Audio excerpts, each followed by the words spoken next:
Welcome to the Woodworking Talk Show Halloween special. It's also known as my least listened to podcast episode, probably. Hey, Ethan, you know how people always are, you always hear people say, just post whatever you love doing. Well, that's this episode. Hey, that's fine. This is our guilty pleasure right here. It might be a debatable philosophy, but we're going to do it anyway. So. We're just jumping into this. So one of my first guests on this podcast was Ethan James of the Honest Carpenter channel. And during that episode, I discovered that he is as much a fan of horror movies as I am. So I thought it'd be fun to have him back on the show and talk about some of our favorite scary movies and give you some Halloween recommendations. Hey, Ethan, welcome back, and thanks for joining me. You're my first two-timer on this show. That's awesome, man. I was, when you brought it up, I was like, oh, we definitely got another video in the future here. So I'm glad it finally came around. I love that you came dressed for the part here too, and I wonder how many people are going to get that reference. I think we should just let it stand, and we'll let people know that there's a connection there between a Deborah Hill production and Honest Carpenter. There's a carpenter involved there. Put it down in the comments if there's a comment box. Let's see how much you know out there. Right. And, oh yeah, for those of you listening on the podcast version of this, it's just a shirt that just says a Deborah Hill production. It's perfect. I loved it. When I'm wearing I got my Captain Spaulding shirt on. I think I might wear this to the more gym. Direct route, the Rob Zombie route. That's fine. There's nothing subtle about Rob Zombie. No, never has been. Yeah. Do you like Rob Zombie movies? I do. There's kind of two kinds of Rob Zombie movies. Some are a little more lighthearted and innocent. Most of the Rejects movies are a little more playful, and then he's got kind of more hardcore ones, and some of the hardcore ones I'm hit or miss on them. Yeah. But I'll tell you this: I've always said I would only change lives with 3 people, and one of them is Rob Zombie. Yeah. Because he does whatever he wants. He got right out of music, went straight into movies, became a blockbuster hit, and he lives whatever lifestyle he wants to live, and it usually revolves around horror. So it does. His music, his movies, everything. And I follow him on Instagram, and he's just got the coolest posts on there because it's a little bit of everything that is interesting to him. He's the same age as me, so it's kind of fun because a lot of things he relates to are kind of things that I remember from growing up. And right now, do you know he's shooting the Munsters movie? I had heard that, and then I completely forgot about it. But I can't think of anyone better to do it, or who's gonna put their heart. What angle is he going to take on this? Is he going to do like the Rob Zombie, like in your face? Or, I mean, it's a comedy, right? I mean, yeah, definitely a lighthearted comedy. I assume Sherry Moon Zombie's going to be in it somewhere, but I hope he tones it down a little bit. I hope he doesn't try to jump shift here and do something crazy with the monsters, man. Total Devil's Rejects on it. But he's just completed building this whole 1313 Mockingbird Lane, the Monsters house, the iconic house. And he's shooting all this out in Hungary. Everybody shoots there now, or in Canada where it's cheap. Nobody shoots in California anymore. So he built like this whole neighborhood. It looks so cool. It's got like all these like cookie cutter pastel houses on this block, and then on the end of it is this ominous. Yeah.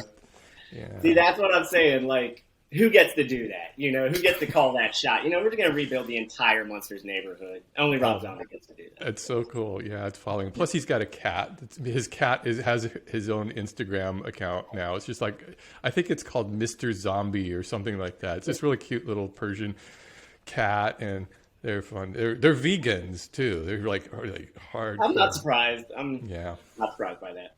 Hey, congratulations on your channel, by the way, man. You're really killing it over there. Thank you. It's got the new shop set up this summer. I was treading into your waters all summer with more woodworking projects, shop setup stuff, and now it's done. And I'm kind of glad it's done. It was a long process building all that out, shooting it all, turning a lot of it into content.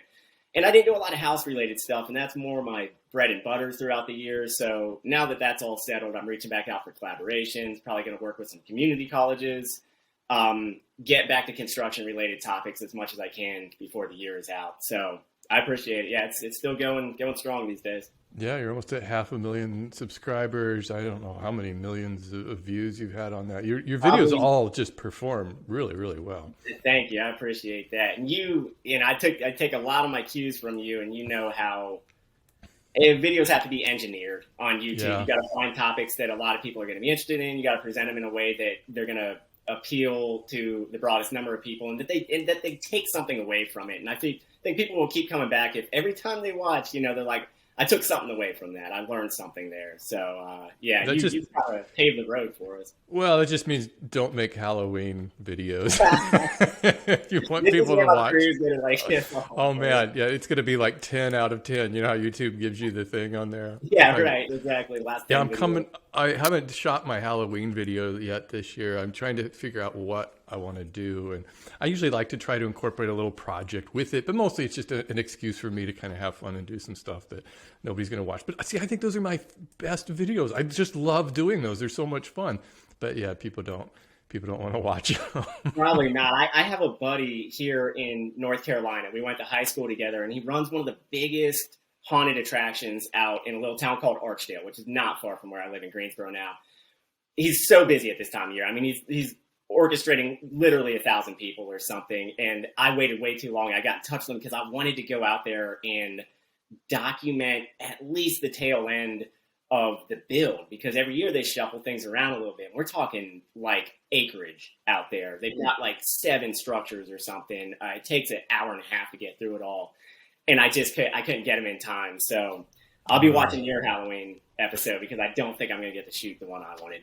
Yeah, see, I can't find anybody to go to these haunts with me. There's this one that is new this year in San Francisco. And I mean, it's expensive. Some of these like full blown, this thing is like $50. It's $60 if you want to sign a waiver and do this, like you participate in the thing. And I'm like, shit, right. Yeah, I'm going to do that. And it's like, you be like, they have permission to like grab you and pull you off and make you part of the show, make you eat things.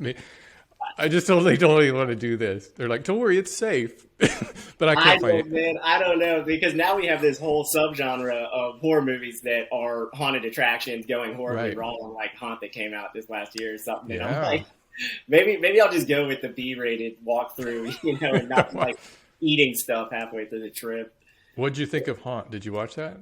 I did, and I liked it a lot. It's one of those very straightforward horror movies. It had plenty of budget, and that can often, if you get a good director, that just makes all the difference in the world, because the costumes, special effects, especially all the face makeup reconstructing they were doing in that movie, it was good. It was fairly brutal, and so if anybody out there watches it, be prepared for a heavy. That would be up there on like an 8. I think on the brutal level. So you've been warned if you're going to watch Haunt this year. Yeah, that's a good one. Another good haunted house or Halloween related movie. I guess we should talk about some Halloween related movies. One of them was Hellhouse Llc. I don't know if you've seen that. Yeah. Found footage. I'm really a sucker for found footage films. I know it's like a lot of people are like, I just don't like those, but I love them. And this one is the setup is that they've got this old abandoned building. What is it? I forget what. Like a house or something that they get. I can't remember quite how it. So it was previously haunted or something. So they're setting up a haunt, a paid attraction, and mayhem ensues. But it's really well done. And I think that if you're looking for a movie that it's not bloody, it's not gory or anything, but there is some genuinely scary shots and just eerie scenes, and just because the camera's handheld and it's moving around and you're like, what is that I just saw there? And then it's not there, and it's really... I don't get when people don't like found footage, because it's amazing, because that whole genre didn't exist until the 90s, because there was never a camcorder before the late 80s or something. And for me, it's so much creepier. It tends to take out thematic music, and instead you get a lot more resonant sound in it and stuff. And like they all spook me. Everyone that comes out spooks me, because it feels more like the perspective you take when you're walking through a house or something. So I love them, and that one was a good one too for a low budget. I think the first one that really made it big, of course, was Blair Witch Project. And I saw it when it came out, and I just, and it was early days of the internet. And so that was sort of the thing about that movie, was that it was really promoted on the internet as like, this is a real thing, or is this a real thing? Were these? Yeah. And of course I knew it wasn't. This is, I've seen enough of these movies to know, but I could play along with it. And wow, that one hit hard when I saw that originally. I thought, this is the future of horror, Yeah, and you weren't wrong. I was like a senior in high school when that movie came out. Like the perfect time for a movie like that to be coming out. And I remember driving home, and I live out in the woods, right? I did back then with my parents. I was like totally spooked driving home after Blair Witch. That's how much you can do with, like, I don't know, $30,000 in a hand camera. Crazy. Some storytelling, it's incredible. And that's another thing I like about a lot of the found footage films, is that they're just so low budget. And yeah, there's some bad ones that don't really explain why everything is being shot. And those are that's kind of the thing that you have to kind of just buy into, I guess. But the Paranormal Activity, I think that is still the most profitable movie ever made. I think they shot it for like $8,000 or something ridiculous. And it's just millions and millions that thing has made. I was going to bring it up because I don't think I can name my favorite horror movie of all time, but there's a small list, and it's on there, man. It's also like my guilty pleasure that if anybody doesn't watch a lot of horror and they're like, what should I watch? I'm like, I think you should watch Paranormal Activity, because it has that very limited scale. It's all in the house. It's all using static cams or video cameras. And, I mean, the budget was like so low. Who ended up buying it? I think Paramount ended up buying it. I think so. Yeah. And then they were like, we want to give you budget to retrofit the thing and put, I don't know, effects in it and stuff. And they were like, I don't think we should, but they took a little bit. They might have done a couple things with like footsteps on the floor and stuff. They really left it stripped down the way it was, and it's a masterpiece. I'm glad they didn't mess with it that much. And I remember the marketing campaign that came out when it was bought by that larger distributor, and it didn't show any of the movie. All it showed was people coming out of the theater. And it was like, what did you think of this? And everybody was like, holy crap, this was the scariest thing I've ever seen. So it was just like total reactionary advertising. It was so cool. Brilliant. It was really impressive. They had a few shots in the theater, like in the front row or something. Yeah. That's how you're going to get me to come to a movie right there. That was so amazing. And did you see there's like 3 different endings to that movie? Do you have a favorite? Yes, I did. I don't know if we probably should talk about the ending if anybody hasn't seen it. Yeah, I know. We won't say what it is. And I like the way they ended it. I can't remember what the alternates were, but I did watch them at some point. I think I liked the one that was the most nihilistic that just ended. It was really depressing. But I liked all of the paranormal. But there's a new one coming out. Right now, I think. I don't think it's out. Yeah, it's coming out probably this month, maybe next week. I don't know. Oh, I'm watching. It's Paranormal Activity, I don't know, Next Generation or something. I don't remember what it's called, but yeah, I'll watch it definitely. Yeah, and as far as if you are looking for a good Halloween movie, of course, I would recommend Trick or Treat, which is the anthology. I was putting that on my guilty pleasure topic too. Watch it every year. Yeah. It's so lovable. The costumes are incredible. It feels like Halloween. It does the classic, street in America, the neighborhood street in America, going door to door. It's one of my favorite horror movies of all time. It is. It's must-see viewing, and if you're looking for that, it's Trick R, just the letter R, Treat, Trick or Treat, and it's an anthology. There's like four stories, I guess. There's 4 stories in that one, and then it's got a wrapper, a end story that kind of ties it all together. And in this case, the story that ties it all together is actually really good, and it kind of makes sense because sometimes they kind of miss the mark. I just saw speaking of anthologies, I just saw VHS 94, which is out on Shudder now. It just came out, and now there's this whole wave of 90s nostalgia, so that's the... And I'm liking another found footage film, VHS. They had a number of those VHS movies, and it's so creepy. We had... Go ahead. The VHS 94 is probably one of the best in the series. It's just so... Really? If you like body horror and lots of... very gushy, gloppy stuff. You'll like it. that was Steve and I had kicked around some topic ideas here, and I had itemized my list, and I put VHS in disturbing too. Disturbing horror movies. Like some of those shorts are very unnerving, including the succubus lady in the very first one, the I Like You lady. I still have friends that say I like you, just to like freak me out from VHS. What else do you have in your disturbing? What we did is we made up a bunch of categories. We may get to some of these. Hopefully we'll get to some of this, and just kind of brainstorming some of our favorites in various categories of movies. And one of those was disturbing movies. What else do you have in there? I put VHS first, and then I had to go with Martyrs after that. Oh, I forgot about Martyrs. Right.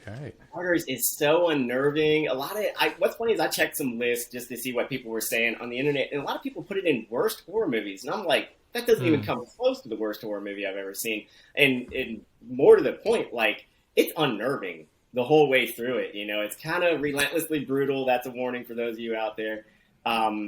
But it has a plot and a story arc and a point in the end and everything. But yeah, I only ever watched it once and never went back to it.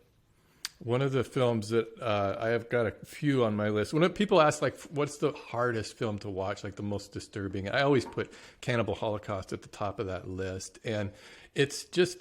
Actually, it could be argued. Some people argue that's the first found footage film because they literally find the footage that these people. It's probably the only found footage film where you see them finding the actual footage that they shot. Yeah. And that film is just it's so realistic. And this was made in the 70s, like 78. 70s, yeah. I'm glad you brought it up because it's like this whole phenomenon of its own where books, like novels, have essentially been written about Cannibal Holocaust. There's a book called We Eat Our Own. And I can't remember who wrote it. She's a great author, though, and it's sort of like a narrative inside the filming of Cannibal Holocaust, although they don't call it Cannibal Holocaust. But yeah, you're right. That is technically the first found footage movie, and it's not camcorder because they were sending like a whole film crew down there. So it's like traditional film in the jungle, but it's full of triggers and stuff. So yeah, that one definitely comes with a caveat. It's a hardcore, disturbing horror movie, and it's one of like the original disturbing horror movies. I actually like it, and it's almost like it's not a fun film to watch. It's not like watching Friday the 13th or something. It's hard to get through, but it actually makes a really kind of important point in the movie because it's very meta on itself. It's like, okay, why are you watching this stuff? This is this really what you want to watch? And so some of those scenes in there were so realistic that Deodato what's his name? I can't think of that. The director of the film, but he actually had to like produce the actors because what he did is after he made this film, he had them sign a clause saying you'll stay out of the public eye for like a year or something. So don't do interviews because I want people to think that this was a real film. But it was like so realistic that the Italian like authorities brought him to court and we're like, okay, did you really murder people down here? And he's like, exactly. Yeah, okay. Like one of his actors came into like the deposition or something like that. Like, no, I'm here, I'm fine. Like talking about Blair Witch and the internet hype. This was all pre-internet, and he still managed to create this air of mystery surrounding the production of the film to the point that, like War of the Worlds, Orson Welles style, some people were convinced that it like actually happened or something. Totally was, yeah. Another good disturbing movie that is really an excellent movie is by Lars von Trier, and it's not necessarily a horror movie. A lot of people kind of consider that as Antichrist. I don't know if you've heard of that or seen it. Yeah. So it's with Willem Dafoe in it, and I like everything Willem Dafoe's in because he's just so bizarre. He goes all out, man, every time. So it's an art film about his character and his wife, whose son, little toddler, is killed early on in the movie, and they're kind of he's a psychiatrist, and it's their retreat to the woods to try to deal with this whole situation and just the utter insanity that kind of both of them go through. It has nothing to do with religion or Antichrist. I don't even know why it's called Antichrist, but wow, there's a couple of scenes in that movie that are notorious, and that's one of those things. If somebody listening to this is like, I wonder what those are, I'm sure you could Google them and you go, oh yeah, okay, I can imagine what that is like. But that would be one of my most disturbing movies. All right, I will at some point. I'll check it out. I might wait till I'm like having a good week, and then watch that one, because I mean he and Robert Pattinson were just in The Lighthouse, and I mean Willem Dafoe pulls out all the stops when he acts, and Pattinson does too. Pattinson's like a much better actor than everybody thought he was. They think everybody thinks Twilight, but man, this dude's good. Yeah, man, he stood up. He went toe to toe with Willem Dafoe, because there's just two of them in that movie in extremely claustrophobic settings, even in a narrower aspect ratio to like box you in with the two characters. So yeah, I'll check out Antichrist, because I try to watch everything Dafoe's in. And Robert Eggers has a new movie coming out soon. The Northman, which is takes place in Iceland or something like this. He does it in like Old Norse language, and so it's like The Witch, it's like ultimate authenticity kind of a thing. But it's got Willem Dafoe, Anya Taylor-Joy. It's got his whole group of people. I'm totally looking forward to that one. He built this whole town to shoot, and it just looks so authentic. I just love. He's my favorite director right now. I'll watch it, and I think he's like the cutting edge of horror. Totally. And then I like that he picks these typically northern, remote, rustic settings, because we live in a pretty cushy generation, myself included, and even just settings like that make you a little uncomfortable because of how stripped down and bare that they are. And so right from the start, you're like, all right, I'm kind of out of comfortable waters here. Yeah. So you seen any good recent horror films you want to recommend? Went out to the theater and watched Don't Breathe 2 the other day.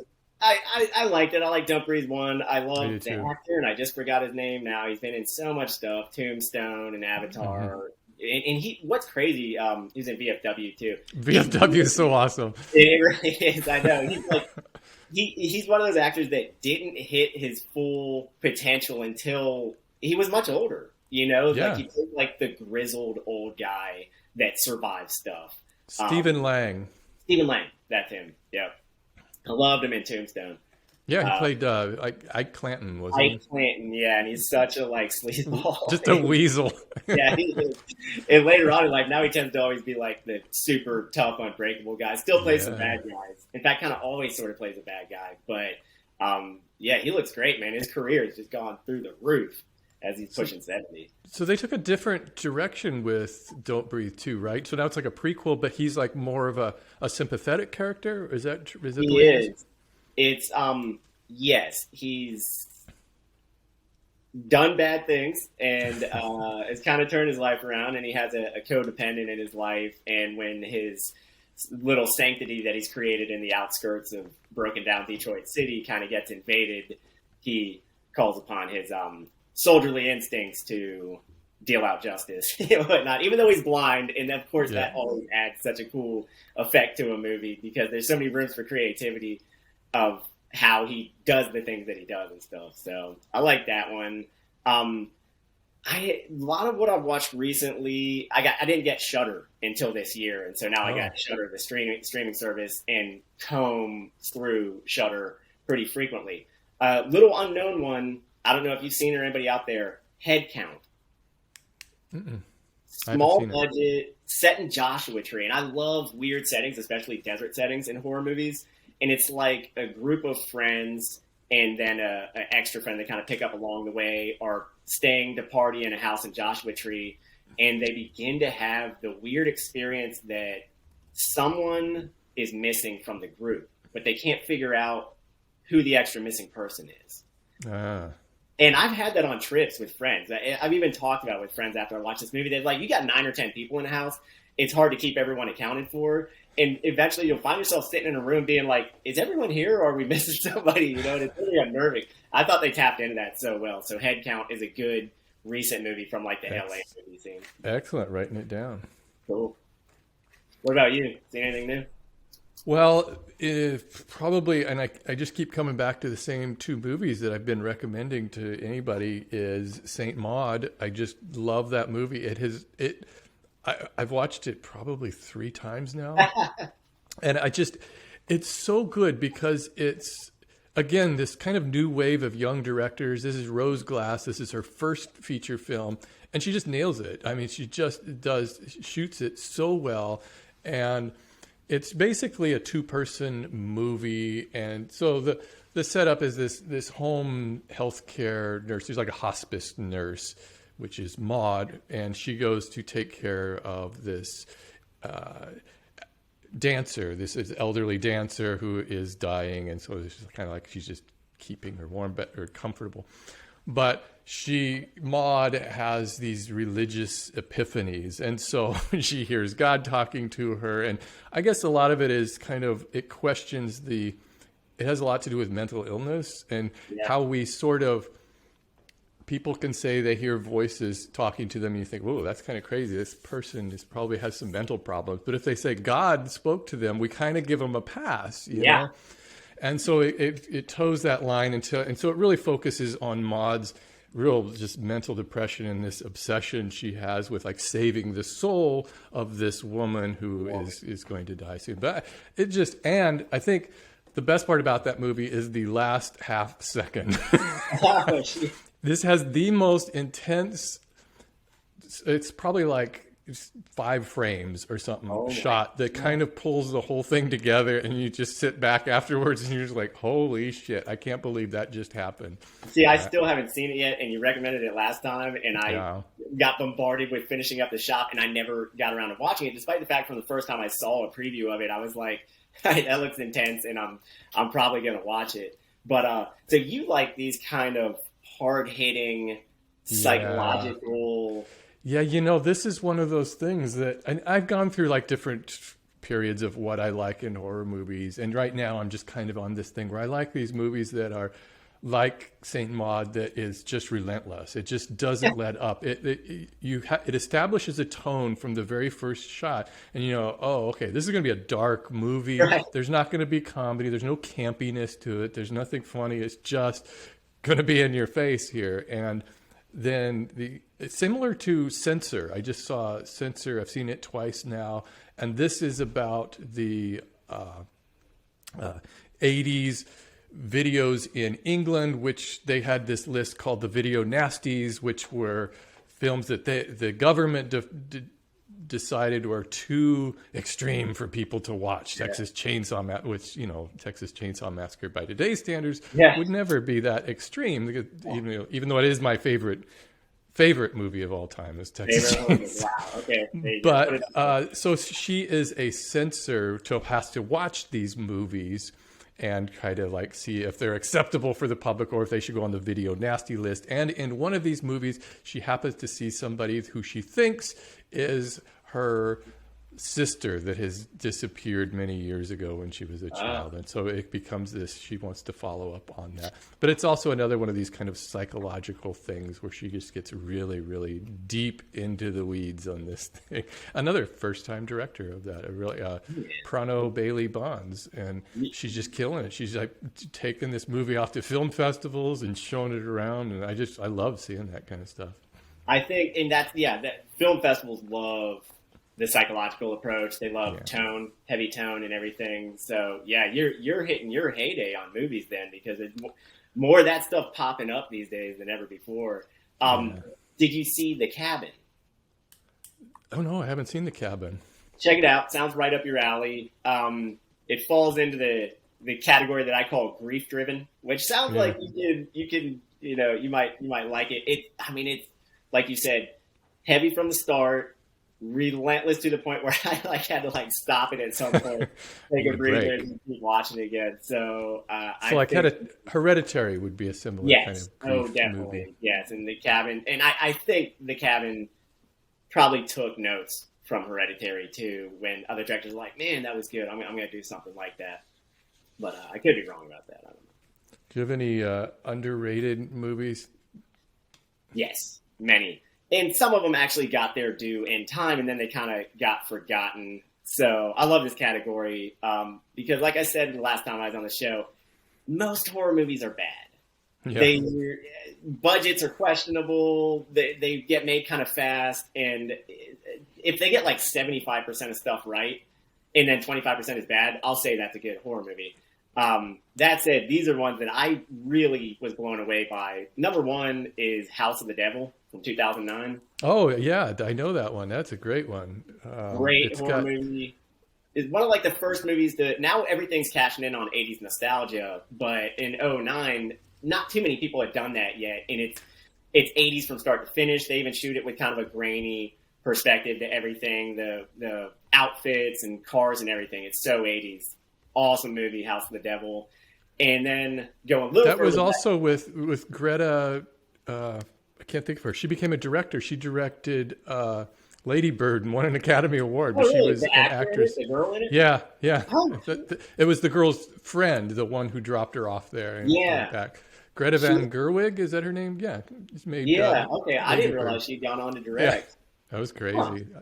A lot of people get starts in low-budget horror films. I mean, horror has always been a good place to make your mark, I think, because they're hungry for good actors, and they don't get many of them. Some people see it as like falling out the bottom when you're popular and then you wind up in a horror movie. I would love to see that stigma turn around. I'd love to see like somebody famous, come down because they like horror, do it, and then slide back up into the A-list just to prove that, like, oh no, horror deserves to have good actors in it, But somebody who might have fallen into the horror category, 2001 movie called Session 9.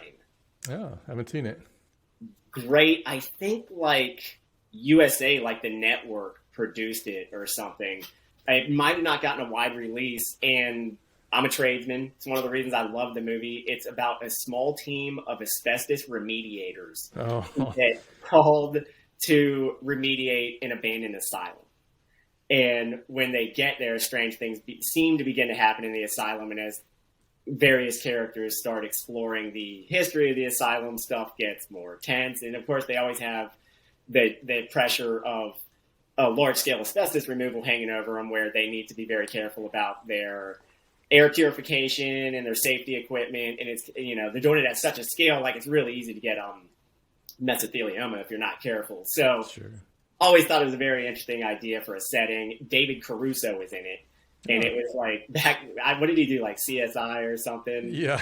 It was right around that time period, but he's good in it, man. And a Scottish actor named Peter Mullen is in it too.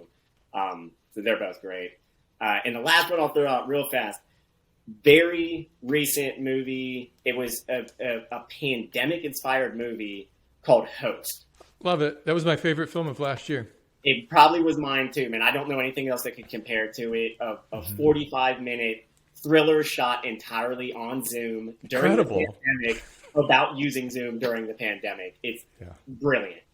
It's so brilliant. It is so well done. And again, I guess you consider that found footage film. Yeah, right? But, yeah, basically. So the fact that they did it during like so Zoom has a time limit, if you get the free version. So clearly they had the host of this video call had a time limit, and you could see as the time was running out, which was kind of in real time because the movie's only like 54 minutes long or something, which is a perfect length for that.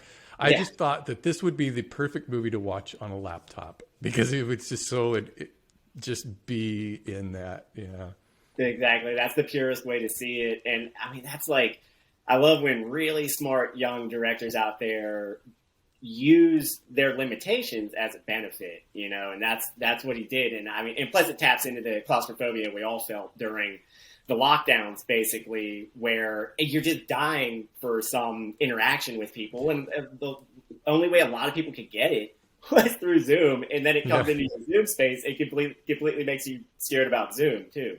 So I loved it. Yeah, so they were trying to hold a seance, a Zoom seance, but the medium who was conducting it, like lost her connection or something, and so they have been left with a presumably already summoning a presence.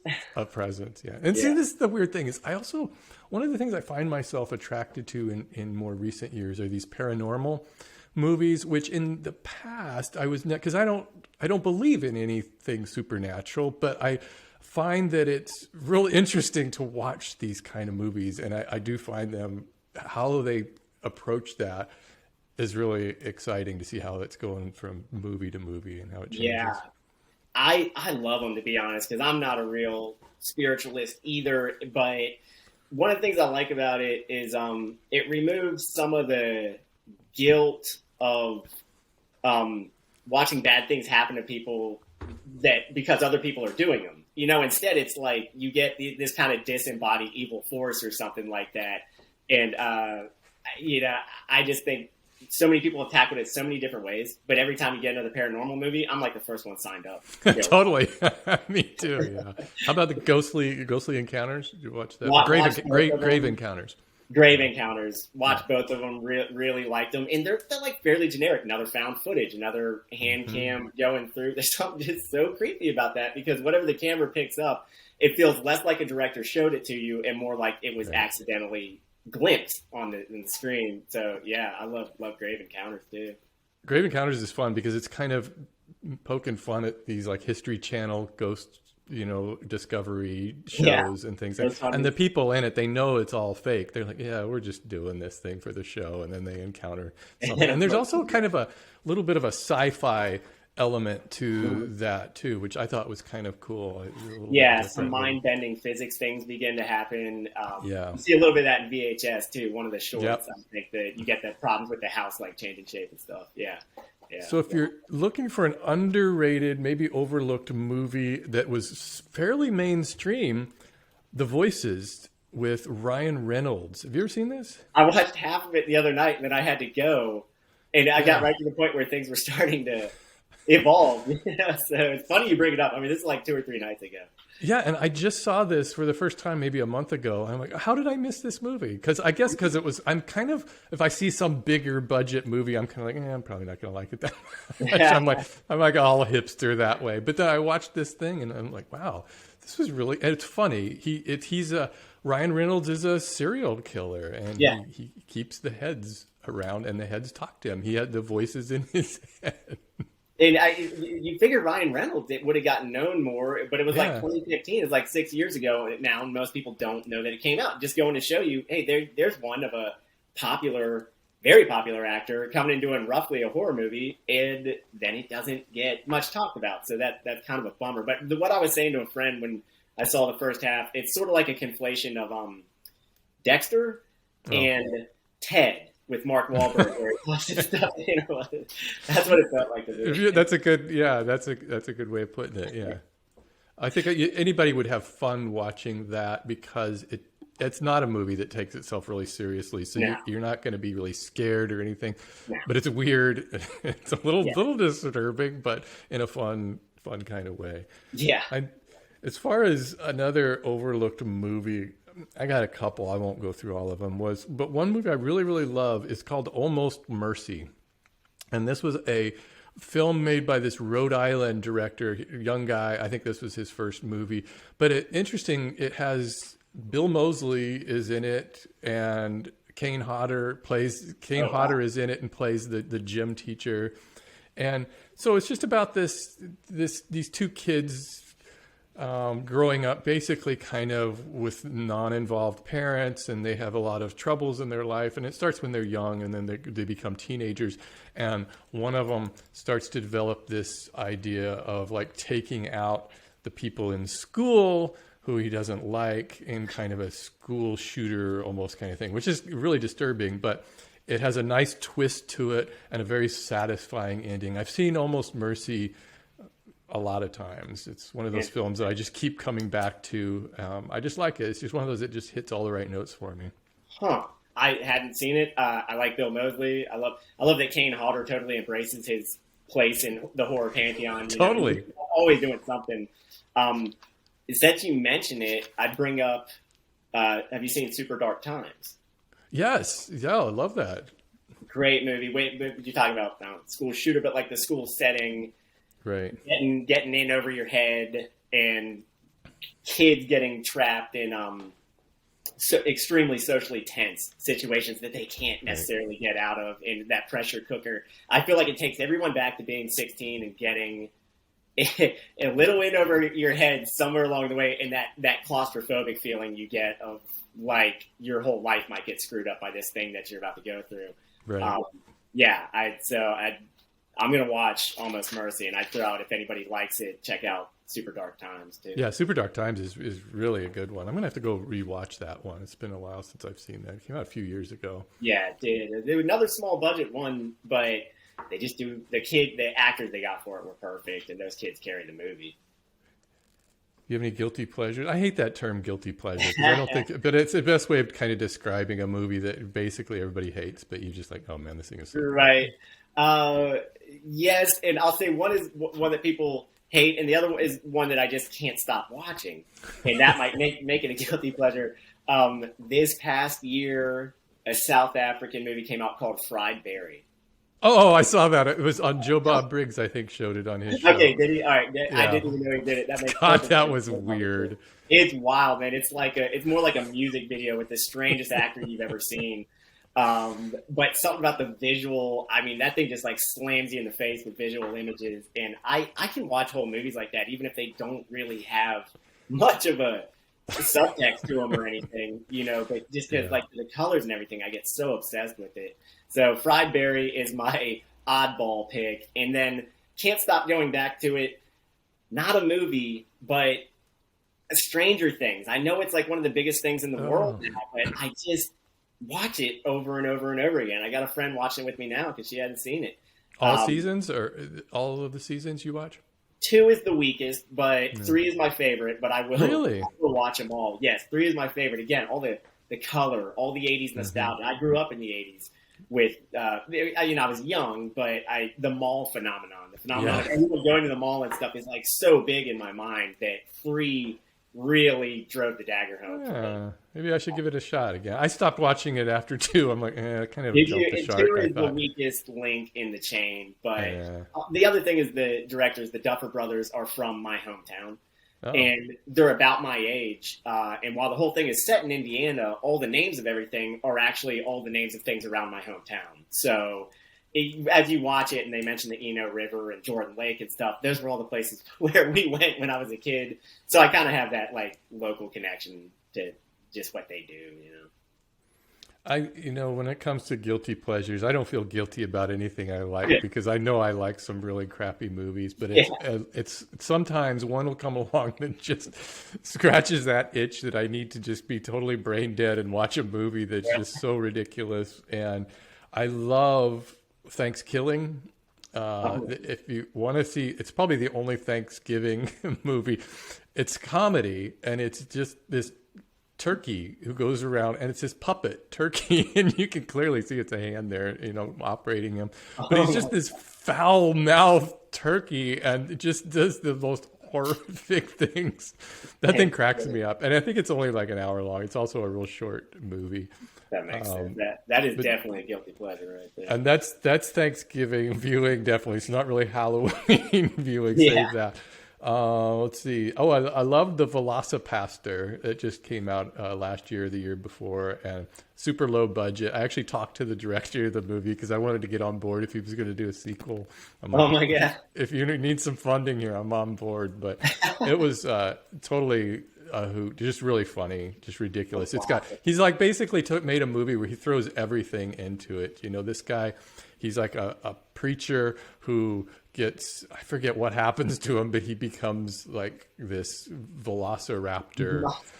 And there's ninjas, and none of it makes any sense. It's just all over the place. It sounds like they warned you with the title anyways. So exactly, you're not getting what you didn't expect. Could you think of anything? One of the categories I came up with, something that could use a remake. Could you come up with anything?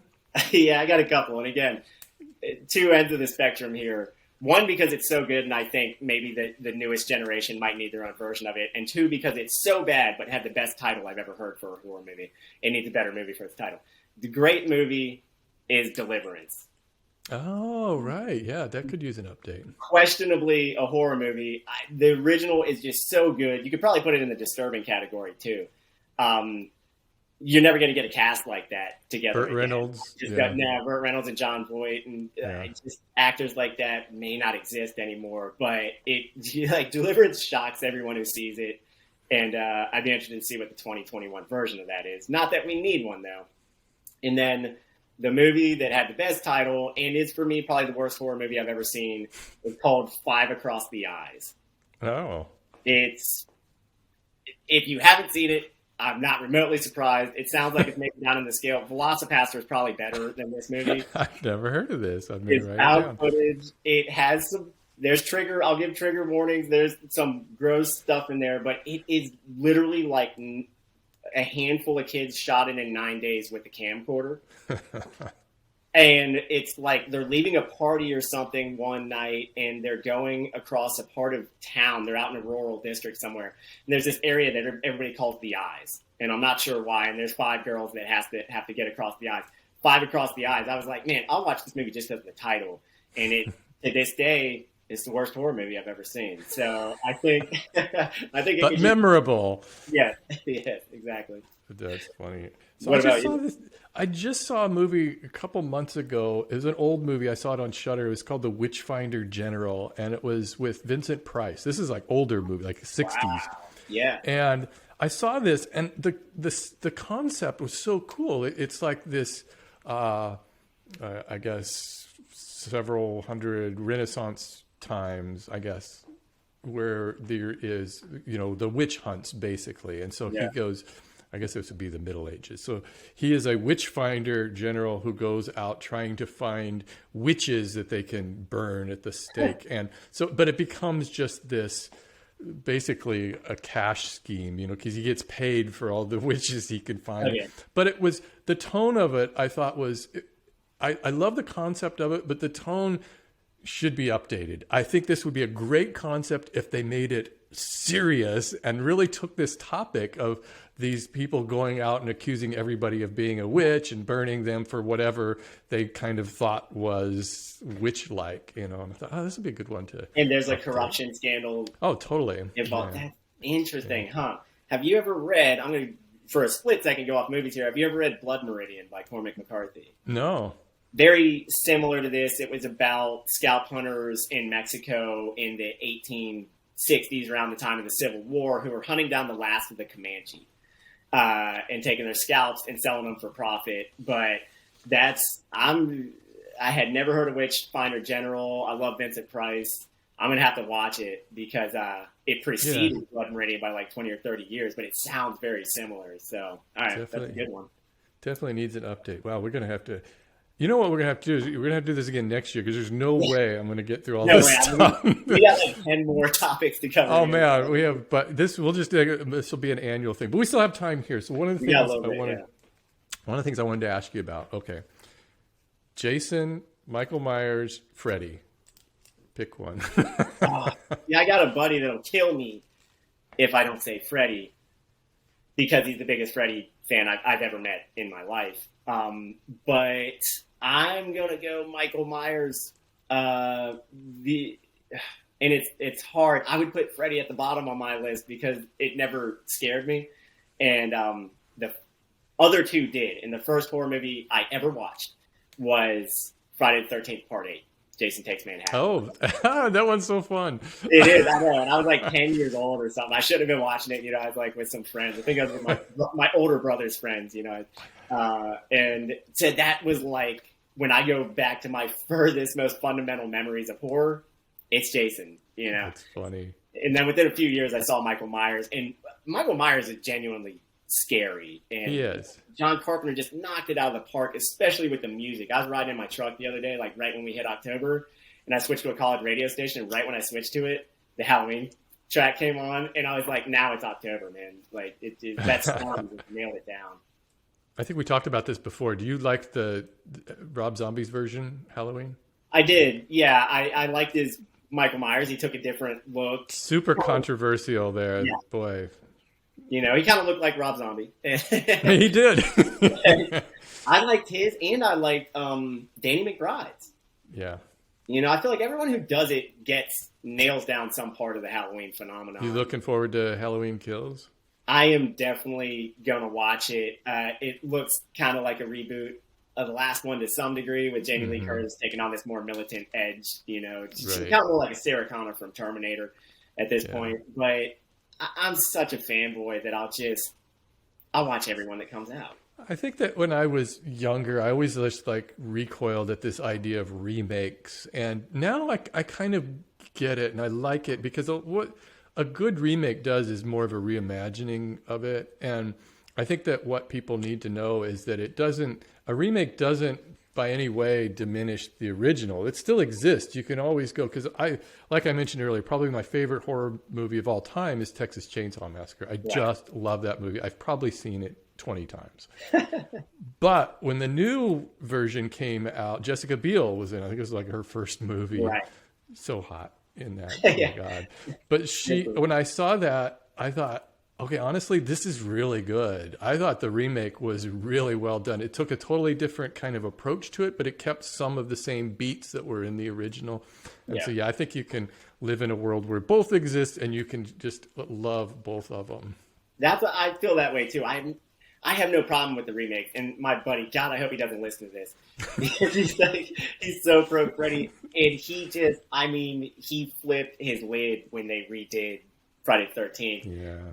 And I think he went to see it with me, and we walked out together. And in my mind, I was like, that wasn't that bad, you know. And he was just like apoplectic about it. So I don't mind a remake. It's just like when someone remakes a song. The original still exists. I can go listen to the original if I want to, but you get to see what it means to someone else. And I think people don't remake things they don't love, you know. And so I think it's interesting to watch it go through someone else's imagination and come out the other side. So but I'm gonna start a Friday the 13th marathon here for October and just go through and rewatch all the movies, run all the way through. And Friday the 13th is an interesting series because at the time when those came out, they were real considered edgy films. I mean, people were like, this is movie critics were like, this is unacceptable. This is so brutal. And now we look at it like, oh, this is just campy fun. Yeah. Is all these movies are. So, times change, I guess. And the big three, Jason, Michael Myers, and Freddy Krueger are, if I had to put my favorite movies of all time, they probably wouldn't really be there, even though I like the series. I like the characters and that. But definitely, I would say, The Witch is a much better film than any of those. I would say so, too. And now I really hope this dude doesn't listen to the podcast because he hated The Witch, and I love The Witch. And I think we even got an argument. I was like, come on, Freddy's not even a good movie, man. He's got so mad at me. But no, you're right. Those originals, the big three and the long run through the 80s, they're not great. They were just such benchmarks. And I think a lot of what made them so good was sound effects and stuff. And you think about Halloween and especially Friday the 13th, which all anybody has to do is go, cha, cha, cha. Like, everybody knows what that is. That's how you make something creepy, And everybody who came after took stuff from out of all those 80s films. So, they're extremely important, and I'd probably put them in my guilty pleasure category, to be honest. Yeah, I think they're party movies today, really. Yeah. You could just enjoy them for that. Yeah. You know what I saw just last night on a whim, and it was just because my friend Jay at Blood Bath & Beyond had a video on it, and it was funny he did that, was the Muppets,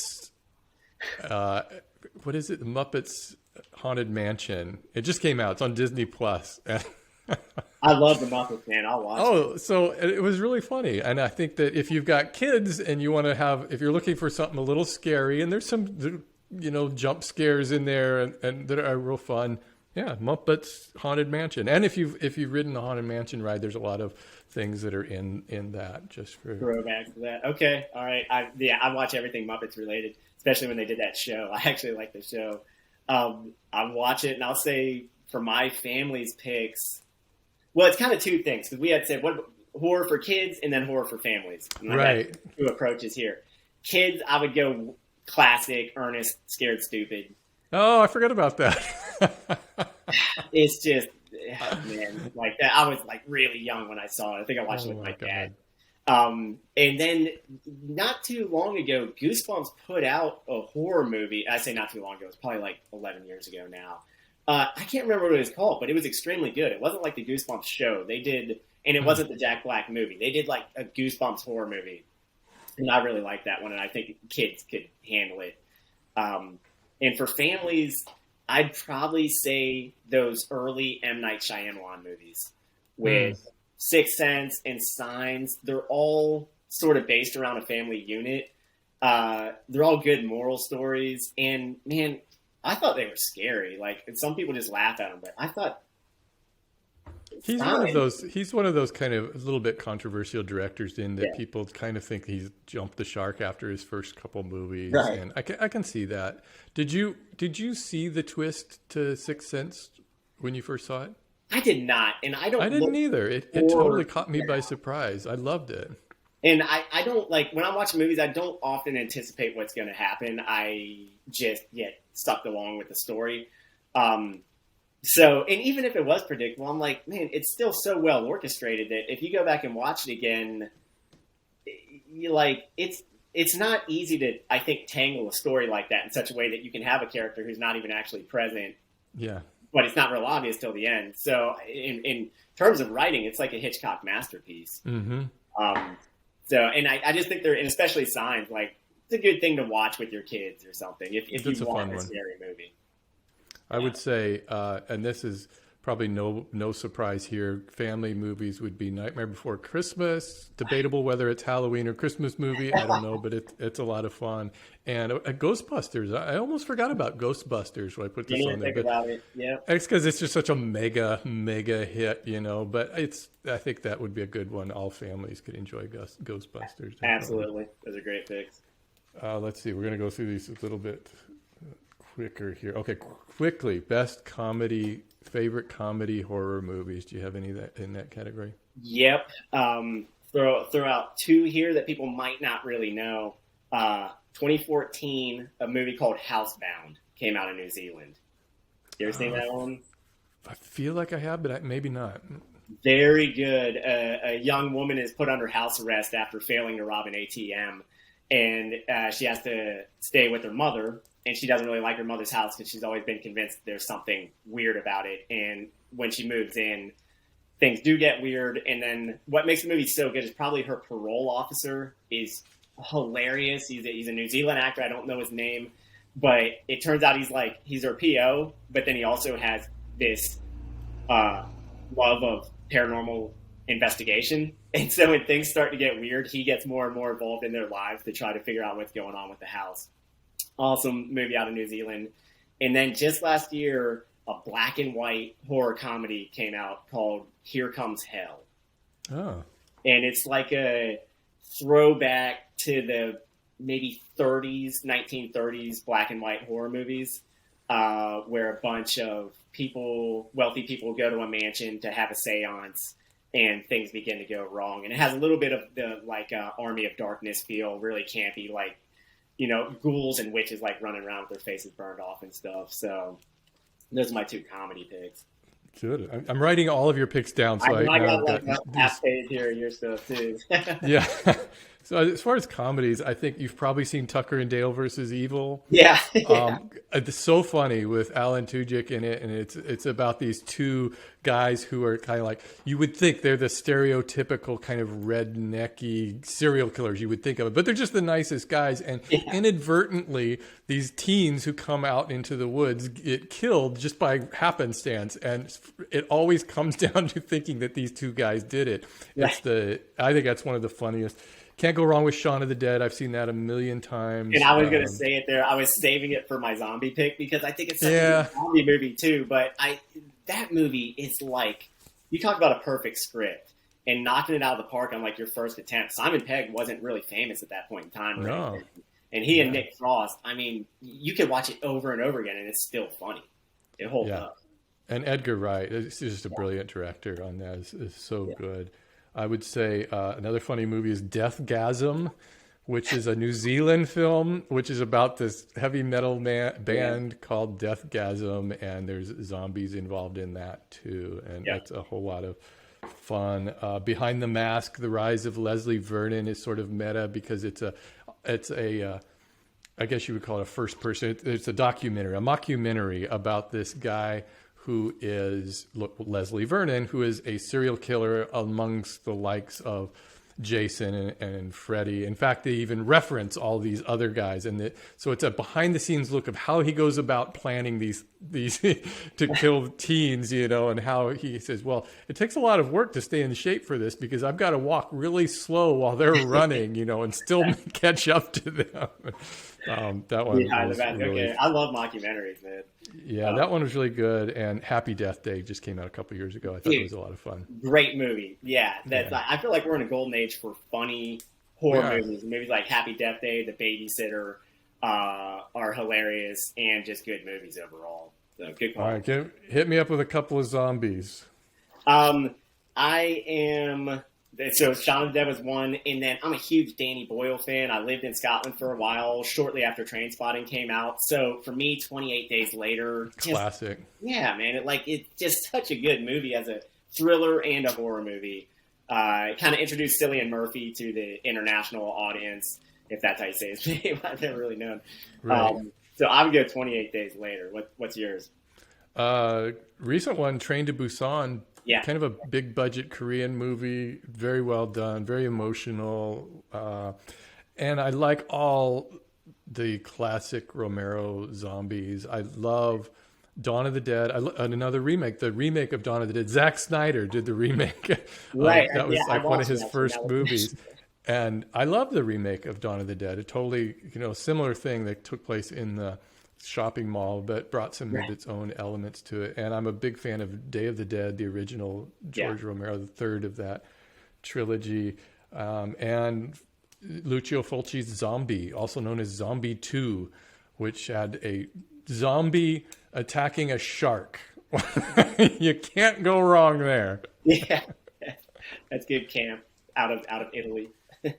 You know what? We should probably let's wrap up with just hit me up with some of your favorite horror films ever. All right, I'll run through them real fast. Going back to my childhood, Tremors.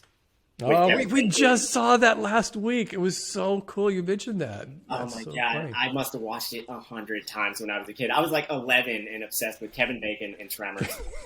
Probably, maybe my all-time favorite. If you want to call it a creature feature horror movie, all-time favorite.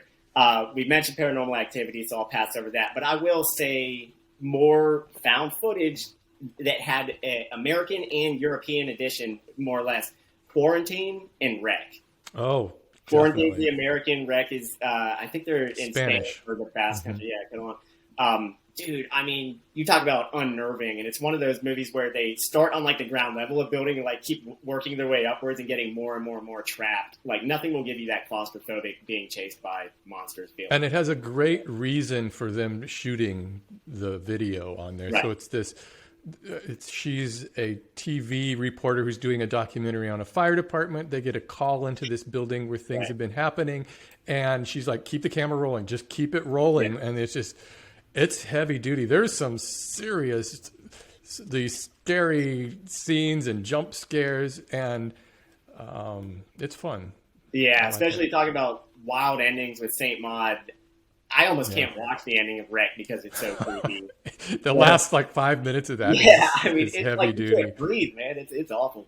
Yeah, so watch Wreck. What are your all-time favorites? Well, I mentioned Texas Chainsaw. I never get tired of watching it. I think it's the most perfectly made horror movie ever. I don't know. I remember seeing it for the very first time on this grainy VHS tape. And a lot of times I think that kind of helps, to like, I remember like first time I saw Cannibal Holocaust was on this weird, like it had to be like several generation copy that somebody gave me. And I'm like, what the hell am I watching here? This is the weirdest thing. I don't know. But so that really stuck with me. I would actually put The Witch as one of my favorite films of all time. It just hits on all notes. It strikes the right tone. It's so beautifully made.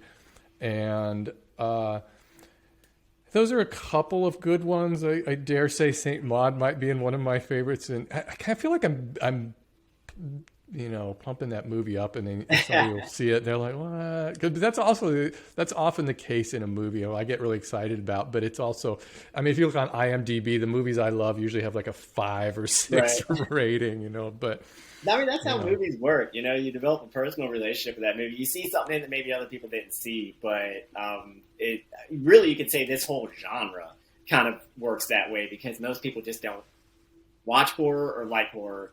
And then some other people watch a horror movie for the first time and go like, oh, this is amazing. Like you can make an entire movie that only exists to basically scare people. That's brilliant, you know? So I agree.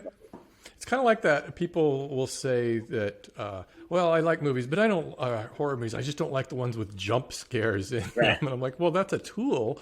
Yeah, it's used, and it can be used well, or it can be used poorly. And if it kind of makes sense, then that's great. You know, bring on something that really scares you. That's the point. It's like making a comedy movie and saying, well, just don't make the jokes too funny. Too funny, yeah. I don't want to laugh too hard when I'm watching it. Yeah. Right.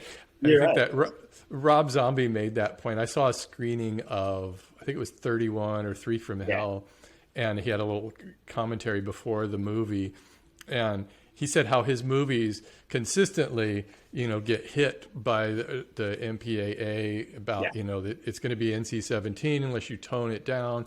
And he's been just going unrated, I think, a lot lately, just because it's ridiculous. But he would say, well, what are your notes? What's the wrong? And they say, well, we just don't like the overall tone of it. It's just too dark. And that would be their reason for trying to get him an NC-17 rating. And he would be like, so that's like basically saying a comedy movie, we like it, but it's just too funny. You got to tone down those jokes. It's the whole point of a horror movie, is to try to scare people. That's funny. And I love jump scares, man, because you do get that like endorphin rush when something really scares you. And then what do? You laugh afterwards. It's right, exactly. I know. Yeah. Break the tension a little bit. So. Yeah. Well, we have a whole bunch for next year. Next year, I'll have to maybe do a little bit better planning on I'm going to have to too, man. We could go through this. There's so much to talk about. We could do our own 4-hour documentary or something. We could. We should just start our own podcast just talking about horror movies. I would just love doing that. I mean, it's like I keep talking about, I want to come up with like a second YouTube channel, another one that nobody's really going to watch probably, but I just for my own purpose, you know. If you do it, let me know about it, man.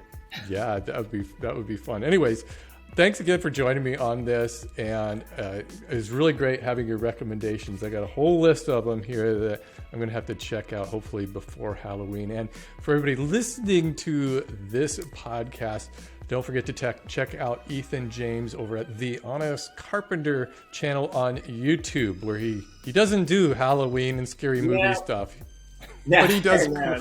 Cool, we stick to the basics, the carpentry. Cool woodworking and stuff like that, and fixing things. And it's a great channel. I've learned a lot from your channel, by the way. It's always interesting. Steve, I've learned a lot from yours too, man. I appreciate it. Thanks for having me on. This is awesome. All right. Thanks, everybody. I'll see you next time.